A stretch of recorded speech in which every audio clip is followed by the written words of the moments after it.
You're listening to an Airwave Media Podcast. Whenever I think about pop art, I just always imagine the challenge of trying to explain the merit behind a picture of a soup can. You know, the soup can with actual nourishing food inside of it, something that can sustain life, is seen as disposable, but somebody's drawing of that soup can is seen as a priceless cultural artifact to hang in the museum for generations to look at. But that is the unique perspective and contribution that Andy Warhol brought to the art world. I feel like who art ed? Try to slice it. Who art ed? Mr. Wood art ed me. Yeah. Either way, it's ambiguous. It works on so many levels. I know. That's off to a great start. Welcome to Who Arted, where we explore visual arts in an audio medium. I'm your host, Kyle Wood, and joining me today, I have another Naperville art teacher, Kelly Henriksen. Thanks for joining me. Thank you for having me. So today, we are going to be talking about Andy Warhol, or as he became known professionally, Andy Warhol. I don't know why he dropped the A. I didn't find out that information either. I remember seeing at one point because the last show I attended was his at the Art Institute last January, like a year ago. Yeah, I knew this at one point, and I feel like it was a ridiculous reason. Like there was a typo in a review of one of his shows where they called him Warhol instead of Warhola, and he just like ran with it. I have no idea if that is actually true, but I'm going to go with that because it sounds good. And I feel like that's what Andy Warhol would have done. Absolutely. Yes, I agree. So, to get into a little bit of his background, he was born, as I said, his name at birth was Andy Warhol. He was born August 6th, 1928, Pittsburgh, Pennsylvania. Both of his parents were immigrants from Austria-Hungary. His father came to America in 1914, and then his mother came over and joined him in 1921. So then Warhol was born a few years after both of his parents had reunited in America. When he was in third grade, unfortunately, Warhol suffered, and I'm going to probably mispronounce this, Sydenham's chorea, which is some sort of like a nervous disease. And when I say nervous, I don't mean like anxiety. I mean it having to do with the nervous system. And it caused involuntary movements. So I can only just imagine how difficult and scary that would be in third grade to not be in control of your body, to have those movements.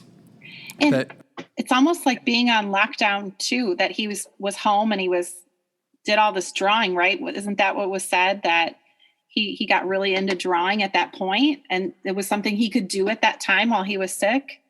Yeah, he was sick, and not only with that, but also like scarlet fever and other things like that. So he did spend a lot of time in bed, and as most of us would do, he listened to music, he drew, he found ways to pass the time, and he said that was formative for him. That was really a big impact on him.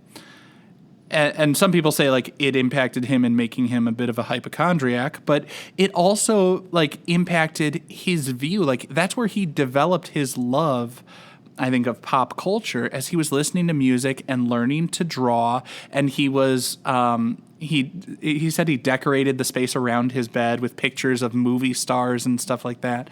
And that's what he was drawing, and that's what he was into. And I felt like I have been fortunate that I have always had very good health, but I felt such a connection to like, that's how I learned to draw, by drawing, the things from pop culture, the cartoon characters and stuff, video game characters that I loved, that I enjoyed as a child. And so I found that to be a really relatable bit of his biography. But also just, like I said, a difficult situation that he made the best of. And so then, he continued, he did recover. He was in better health down the line. He wasn't stuck in his bed for his entire life. But after high school, he had to think about what he wanted to do, and he always knew he wanted to be in the arts. I guess initially he had planned to go into art education. He wanted to become an art teacher, but he ended up going to the Carnegie Institute of Technology, which is now Carnegie Mellon University, and he earned his BFA in 1949, the Bachelor's of Fine Arts degree, and he was studying like commercial art. He then went on to New York later that year, where he started his work doing magazine illustrations and advertisements. His first commission was actually to draw shoes for Glamour magazine. And I guess he made quite the impression on people because, critics were saying, like, nobody could draw shoes like Andy, Right. Yeah. I've never been overly fond of his shoe pieces, but, like... Oh, really? Yeah. So I, when I went to that exhibit of his, they had walls of drawings of shoes and then the shoes in gold and detail that he made later on. And they were all so incredible to see all together. I guess maybe the impact was because they were together. And it was a giant wall of all of these shoes. And I'd never seen all of them before. I think maybe I saw 3. And so here it was like, there are hundreds of shoes. And I thought, wow, he really drew a lot. I mean, and did it well. I mean, I don't know if I could wear any of his shoes. I think they're for smaller footed people or size feet. I don't know. But anyway.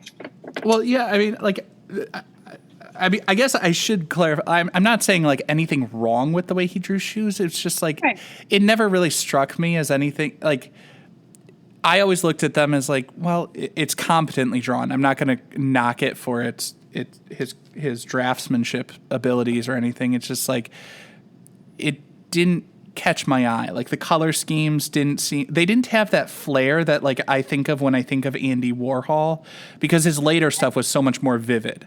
You're right. They're very black and white. They're not fancy like all the other pop art that he's well known for sure. Yeah, they're very traditional. Now, getting away from the shoes a little bit, he did that as his first commission, and like I said, like 1949. And this is something that I had always been a little bit wrong in my timeline, because by the 1950s, he was starting to exhibit in galleries. I always thought he had worked for a longer period in the like magazine and illustration and advertisement world. But really, like within the first decade outside of college, he was exhibiting in galleries as a fine artist. And it seems like he did pretty well pretty quickly. One thing I found really interesting, though, is like, by the 1960s, he established his studio, The Factory. And he was always drawn to these methods that like a number of my students might refer to as cheating. Like he would trace stuff. He was doing the photo transfers and everything like that. He was all about efficiency. Even in naming his studio The Factory, like he talked about how he wanted to be like a machine with his process, which I found really interesting because it is so antithetical or the opposite of how I imagine the artistic process, because I see art as all about creativity and that human insight. And he was coming from it with this lens of loving mechanization and mass production. And that was his goal. Yeah, very much so. I think you're right about the process. It was like he almost took a little bit of that illustration copy technique and then built upon it and rolled with it. And I don't work that way either. So it's kind of interesting to see it from this, well, I'm going to make so much in such a small time. I don't have to worry about anything. What do you imagine? I have to ask you this, not to cut you off, but what do you imagine his personality was like as you describe his art? Because I saw video footage of him and like David Bowie in this exhibit, and you could tell how Bowie was a little taken back. Like, I don't really want to be videotaped or anything. I just want to hang out, And so this was interesting that he had no problem just saying, hey, no, this is what we're doing. So I just wonder, was he like that in everything? I don't know. I didn't know him. So I obviously I never met the man, could not speak to with anything, really grounded in solid fact, but I'm going to feel free to just speculate wildly. And from everything that I have read, he seems like he would be a really irritating person to me.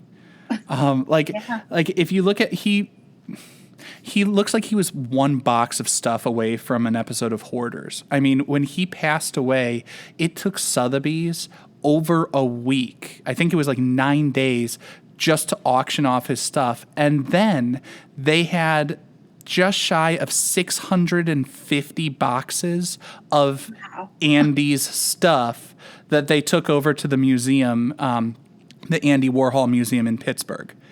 And so, like, he just was well known to be collecting, and not just like, not all special mementos. Like, he was collecting just junk that was all around. He was filming stuff that, like, he was filming everything. As you said, people are just hanging out and he's filming it. Like, he was known to be doing that just constantly. And then he would exhibit these films, and, like, from what I understand, they were painfully boring to watch because his idea was about studying the mundane.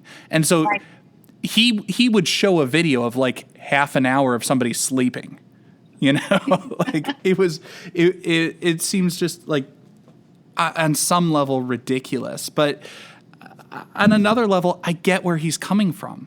And I think there's this quote of his where he talks about Coca-Cola. And I think that's a great insight into his philosophy, because one of the big ideas he talked about is this notion of pop culture as like this leveler.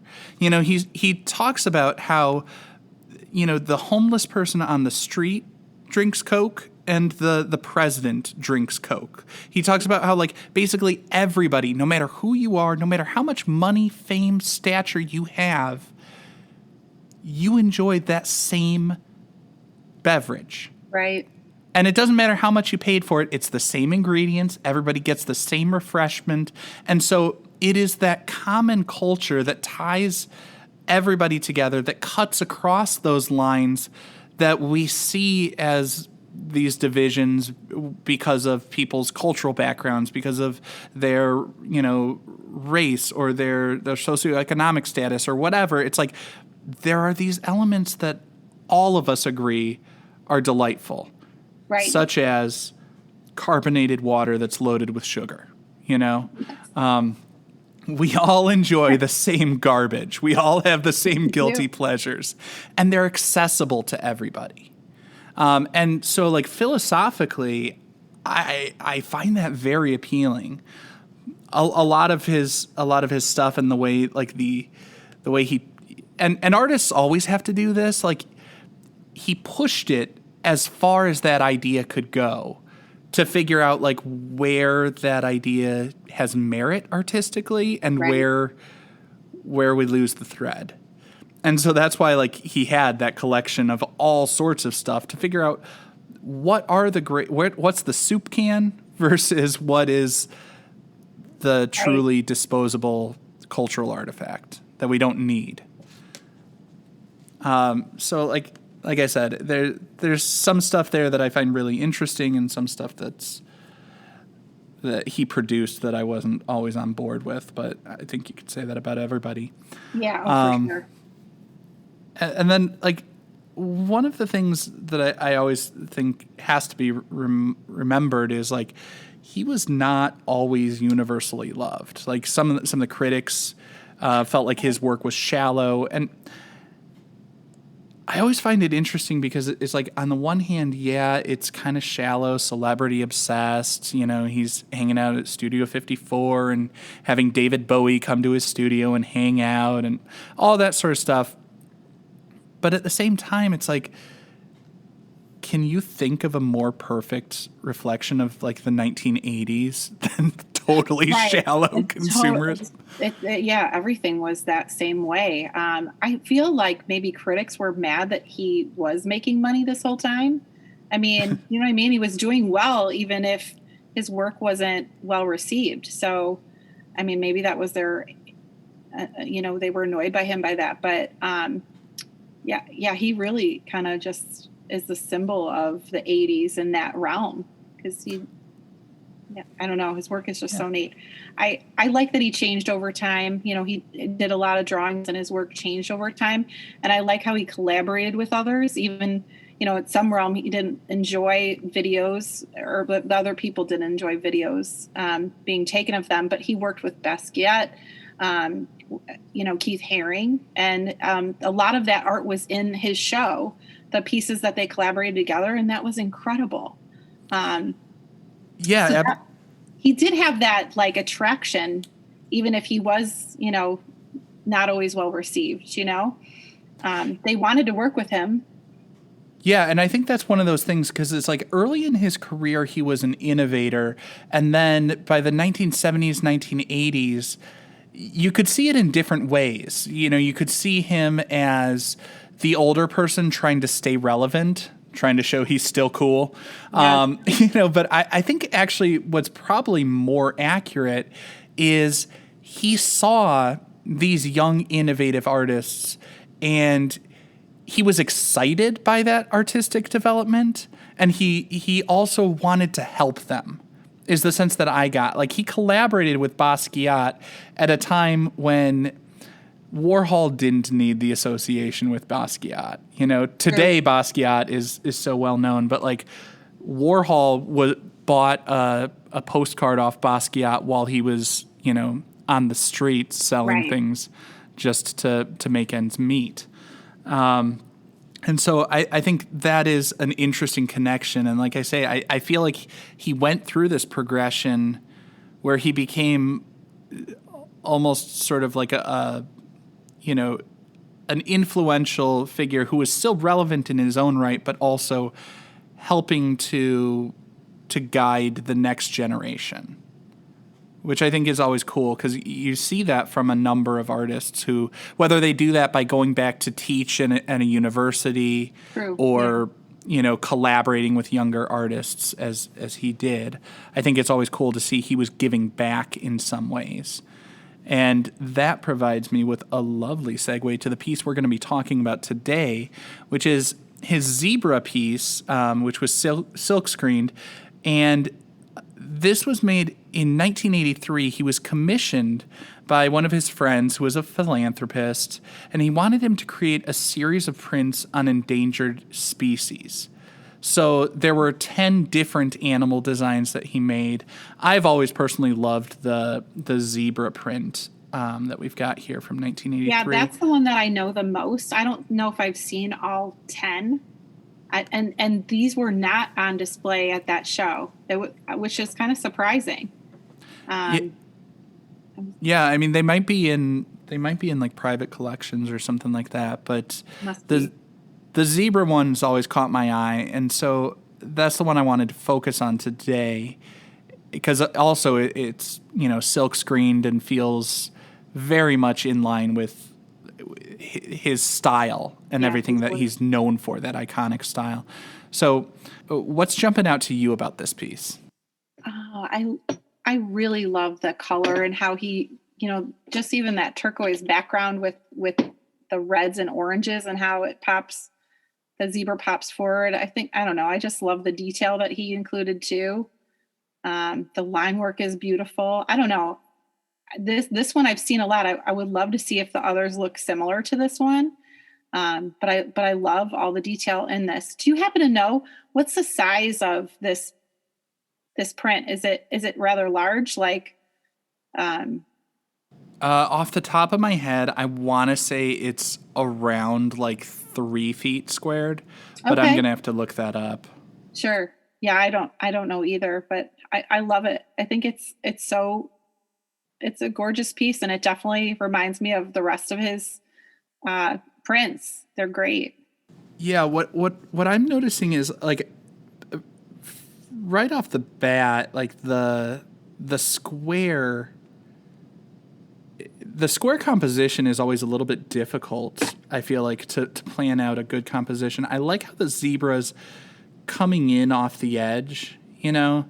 Yeah. The balance of the space on there is working really well. I like the zebra seems to be like looking over its shoulder, and the head kind of sloped down, which when I think about the intention behind this of a poster for endangered species, there's something about like the head's kind of hanging down and it's looking back at you. Like I kind of feel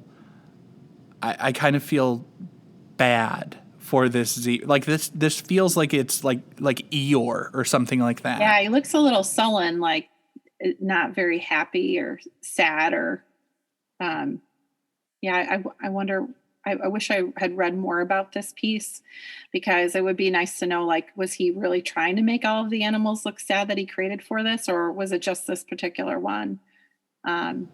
All the ones that I have seen are stylistically similar, where it's like a close cropped, picture of the animal's face, and it's similar bright, bold color schemes and all of that sort of stuff. I feel like the sad tone does feel intentional to me. It feels like it's one of those things where it's like, as the viewer, I feel like I just broke that zebra's heart by landing it on the endangered species list. Yeah, and I want to give it a hug, and I want to explain, like, it wasn't me. Right, I didn't do this to you. Yes. I agree.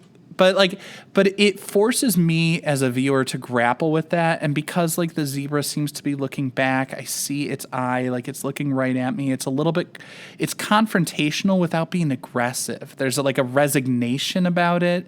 And it's confronting me in the sense of like just making me deal with its presence. I have to grapple with what its plight is. And I find it really interesting that he's able to convey that tone while also having it so bright and bold and vivid. Like the color scheme reads as fun and excitement. Yes. Like the color scheme feels like this is a magical zebra that I want to ride on or something like that. Like right. it feels like... Yeah, it feels like a comic book type of color scheme. Yeah, the details, but he does look so sad and disappointed with the viewer. Like, how dare you? Yeah, so there's a little bit of like a contradiction in those to some extent. I feel like the color scheme grabs my attention, and then the focus on the details gets me to those expressive qualities that gets me to sympathize with the zebra, and it makes me want to rethink how I'm treating animals and stuff like that. Although I mean, maybe that's just me as like the bleeding heart lefty, because like I know that like Andy Warhol just referred to it, and he meant this in like a nice way, but he talked about this as like animals in makeup, which, I mean, 1980s, I think animals in makeup, it just reminds me of the problematic history of testing cosmetics on animals. Yeah, absolutely. But I feel like he meant it more as just like, I'm making the animals more colorful and festive. I'm elevating the animals is how I would imagine he meant that. Yeah, I think that makes more sense. Yeah, I think I'm just a horrible person who sees terrible connections in everything. You're not horrible. I always have to make the rule, like, okay, if I say something horrible, it's a joke. That should be our baseline understanding. But yeah, I feel like this is a really interesting piece. Like I said, I love the zebras. I like the composition, the way it's coming in, the balance of the positive and negative space. So high contrast, so vivid. Like I said, it feels like that zebra could be a superhero. I feel like that it's like a Superman comic book color scheme to me. Yeah, for sure. I would love to know that if were these on display, anywhere else, like the person that, had him create these, were these part of a zoo or were they part of other material? Did they use them, what they use them for? Because it would be interesting to know if these animals then did come off the endangered list at that time frame. Yeah, I don't know how effective that was in terms of getting animals off the endangered species list. I think it was more an awareness type of campaign. Like this was a part of a series and, they were exhibited, they've been sold, so they're in various collections all over the place. And they've been seen in different contexts. I did look up it. I was close. It's 38 by 38 inches. So I said about 3 feet. Wow. So my bad on that. I'm always happy to admit a mistake and do a correction when I can find the actual fact. But huge. I mean, that's pretty big to make these big screen prints of these animals. And it has such an impact on, I don't know if this zebra is happy or mad. I mean, because it's such a contrast with color and the expression on its face. I can't stop looking at it. I have to be honest. No, I think you're right. Like you can't see the expressive, like the mouth and stuff like that. And maybe it's just me. Maybe it just looks sad to me because I know the context of an endangered species and because I generally look at every interaction through the lens of like, why does this person hate me? And so like, I just naturally see some sort of disdain, contempt, disappointment in everybody's eyes as they look at me. So maybe this is like the Rorschach just exposing my connections to the subject, but I see it as an interesting balance between what I would see as bright, bold, happy, fun colors and sad subject matter. That gets me, draws me in and then gets me to think, and I think he's effective in that. Absolutely. Yep. Anything else you want to say about it?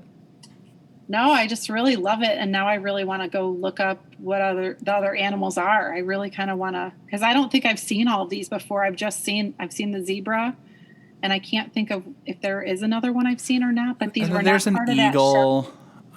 There's an eagle. I've seen some. Like I said, there was a series of 10 of them. I can't name all of them off the top of my head because it's the end of the day, and I don't even know what day of the week it is.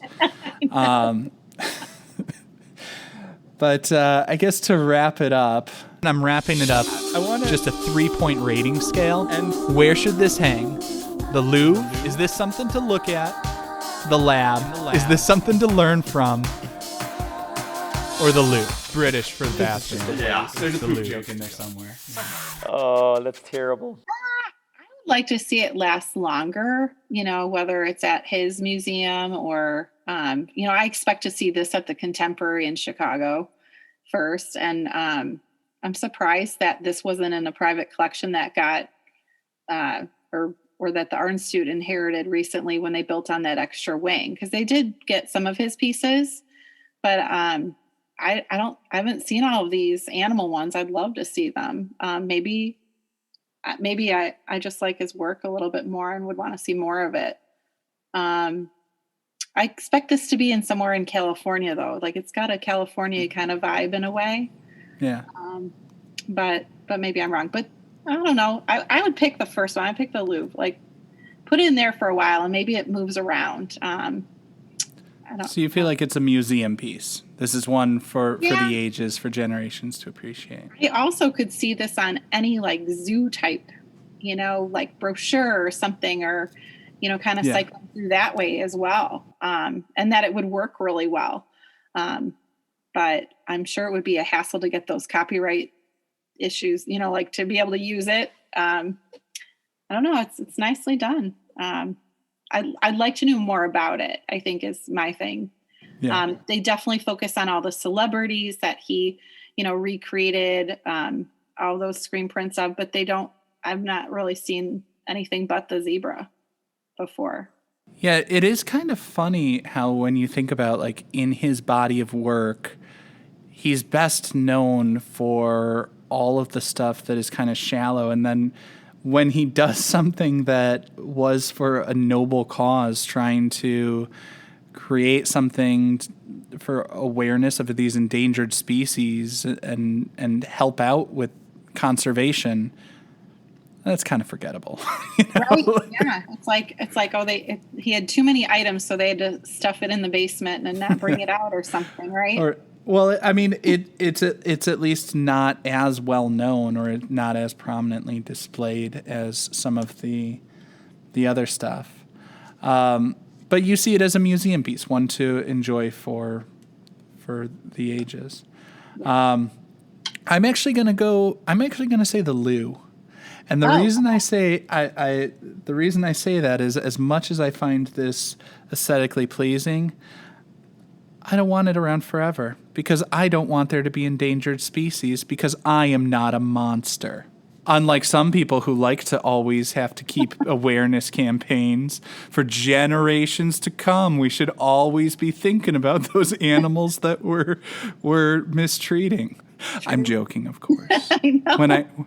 When I say something horrible, it's a joke. Oh, it's so funny.